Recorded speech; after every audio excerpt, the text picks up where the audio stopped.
Père, du Fils et du Saint-Esprit. Amen. Chers frères et sœurs, après cette période festive avec la nativité de notre Seigneur Jésus-Christ et son baptême dans le Jourdain, nous reprenons cette série de lectures dans l'évangile de Luc.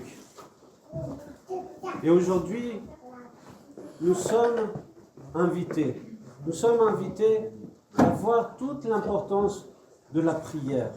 La prière, souvent nous nous tournons vers Dieu quand nous sommes dans le besoin, quand nous sommes affligés et que nous lui demandons cette aide. Et nous voyons que c'est important bien sûr de se tourner vers Dieu quand nous avons ces difficultés qui nous sont proposées de vivre. Mais nous voyons que cela n'est pas suffisant.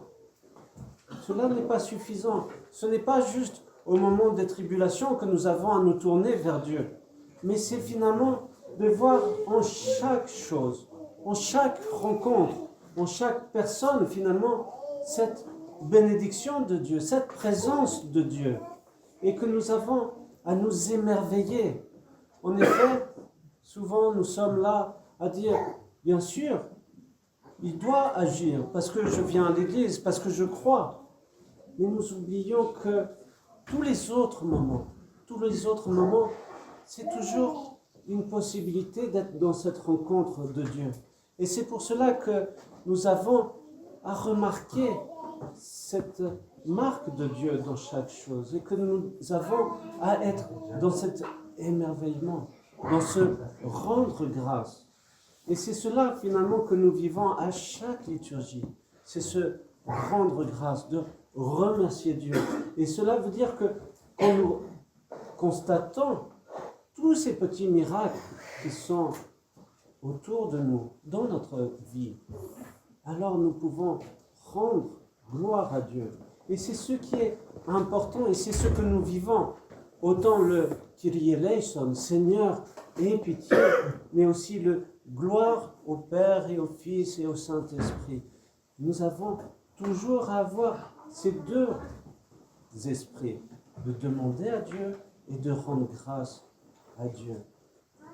Alors, chers frères et sœurs, soyons justement dans cet émerveillement.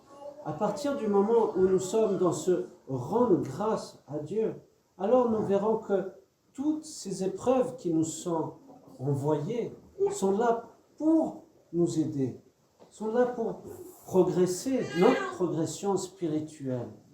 Et c'est pour cela que finalement nous avons à dépasser tout ce qui est terrestre, de regarder ce qui est céleste, et que finalement pour chaque chose nous pouvons voir qu'il y a un bien malgré les difficultés, malgré les tentations, malgré même nos chutes. Il y a quelque chose de bon à partir du moment où nous faisons confiance à Dieu, que nous tournons vers lui.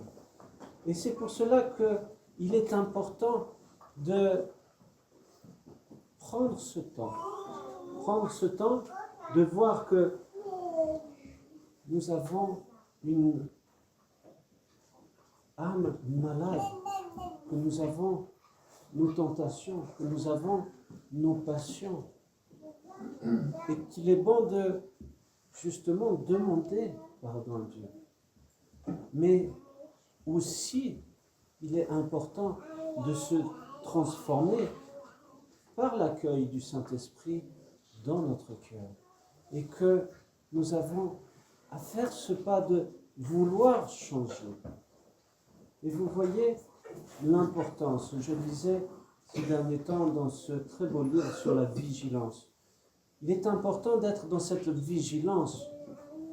Vous savez que nos pensées nous amènent de gauche à droite pour justement nous détourner de Dieu. Et que nous avons à faire attention de ne pas justement rentrer dans cette discussion avec nos pensées, mais de les chasser, que ce soit bonnes ou mauvaises. on ne sait pas d'où ça vient, ces pensées. Mais souvent, c'est pour justement nous détourner de lui. De faire que, finalement, le plus important, c'est moi-même, c'est mon ego. Et qu'il faut faire attention à qu'est-ce que je vais faire demain, comment je vais vivre telle ou telle chose. Au lieu de tout simplement être dans cette demande de l'aide de Dieu et dire, mon Dieu, je suis pécheur, aide-moi. Alors, chers frères et sœurs, à partir du moment où nous comprenons que nous sommes pécheurs et que nous avons besoin de cette aide de Dieu, par des petits pas, alors nous progressons dans cette vie spirituelle et nous réussissons à finalement nous abandonner à lui, à chercher véritablement sa volonté et non plus sa propre volonté. Et c'est pour cela qu'il est important d'être, comme nous avons pu l'entendre dans cette épître, d'être dans cet amour constant. Cet amour constant qui est cet élan du cœur, et non plus de l'intellect, mais cet élan du cœur qui nous fait tourner vers Dieu et qui fait que, petit à petit, nous apprenons à aimer chacun qui est autour de nous, et même son propre ennemi. Mais tout cela n'est possible que par la grâce de Dieu.